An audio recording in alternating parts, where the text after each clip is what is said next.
Hello and welcome to Make Your Mark. This is the pre-med session with tips on the Mcat.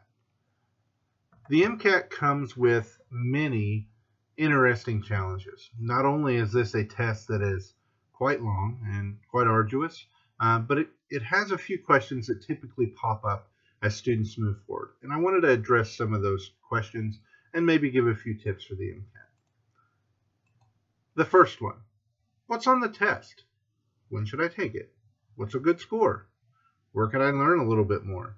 These are the most common questions that advisors and faculty members see from students as they move forward. So let's break this down section by section and talk a little bit about it. So to begin with, what's on the test? The test is composed of 4 sections. These 4 sections, when scored, add up to your final score. So these 4 sections are listed out here in front of you. Biochemistry, chemistry, psychological, social, behavioral functions, and critical analysis and reasoning skills.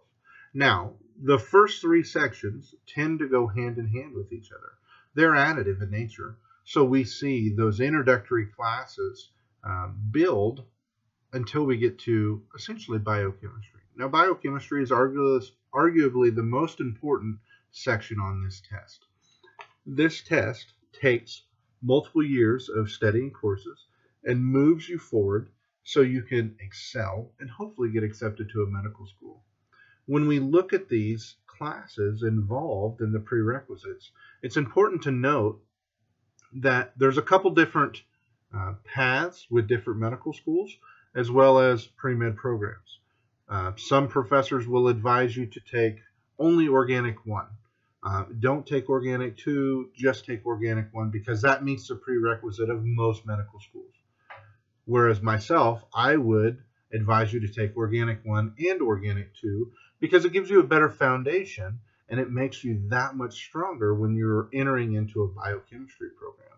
Now, you'll have to have many courses to get to that level, from genetics to human heredity, principles of biology, chemistry 1 and 2, organic 1 and 2, biochemistry 1 at minimum is very great.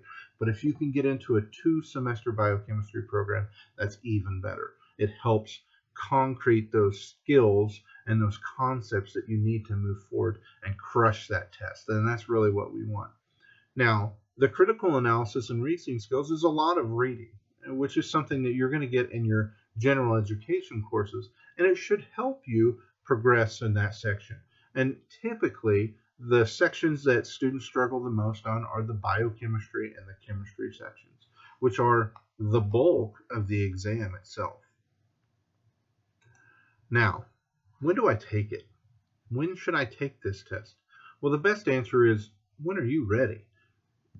You're not going to be ready as a freshman or a sophomore, no matter how much you want to take it, unless you are one of the few exceptions.